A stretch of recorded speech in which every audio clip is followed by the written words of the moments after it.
తిరుపతిలో జరిగిన సిరి మదుపరుల అవగాహన సదస్సుకు విశేష స్పందన లభించింది. నగరంలోని ఓ హోటల్లో Eenadu Siri investors club, Aditya Birla Sun Life mutual fund సంయుక్తంగా సదస్సు నిర్వహించాయి. కార్యక్రమానికి నగరవాసులు భారీగా తరలివచ్చారు.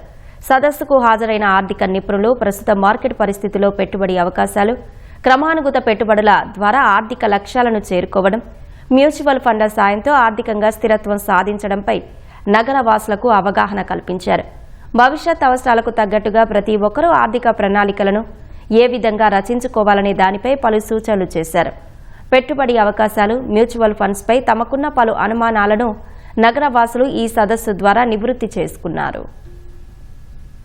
మ్యూచువల్ ఫండ్స్ సమ్మిట్ అని కాకుండా ఓవరాల్గా అన్ని ఇన్స్ట్రుమెంట్స్కి సంబంధించి డిస్కస్ చేసి ఏ ఏజ్ వాళ్ళకి ఏ విధంగా ఇన్వెస్ట్ చేస్తే వాళ్ళ లైఫ్లో హ్యాపీగా ఫైనాన్షియల్లీ ఫ్రీ అవుతారు అనేది ఈరోజు డిస్కస్ చేయడం జరిగింది.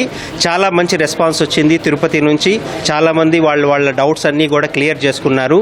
సో లాంగ్ టర్మ్ గోల్స్ ఏ విధంగా ఉండాలి, షార్ట్ టర్మ్ గోల్స్ ఏ విధంగా ఉండాలి, మీడియం టర్మ్ గోల్స్ ఏ విధంగా ఉండాలి, మ్యూచువల్ ఫండ్ ఏ విధంగా ఉపయోగపడుతుంది, ఇవన్నీ కూడా కూలంకషంగా చర్చించడం జరిగింది. ప్రోగ్రామ్ చాలా బాగా జరిగింది.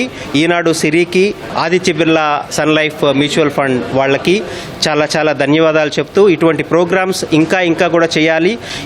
ఈ యజ్ఞం 24-20 సంవత్సరాలుగా ఈనాడు చేస్తున్న ఈ యజ్ఞం ఇంకా కూడా 100 సంవత్సరాలు జరగాలి. తెలుగు ప్రజలు ఏ స్టేట్లో ఉన్న తెలుగు ప్రజలందరూ కూడా దీని నుంచి బెనిఫిట్ పొందాలని మనస్ఫూర్తిగా ఆశిస్తున్నాను. మ్యూచువల్ ఫండ్ యొక్క ఉపయోగాలు ఏంటి, దాంట్లో ఉన్న మంచి విషయాలు ఏంటి, ట్యాక్స్ పరంగా అడ్వాంటేజెస్ ఏంటి, మన యొక్క అవసరాలకి తగ్గట్టుగా ఇన్వెస్ట్మెంట్ చేసుకోవాలంటే ఆప్షన్స్ ఏ ఉన్నాయని క్లియర్గా ఎక్స్ప్లెయిన్ చేశారు.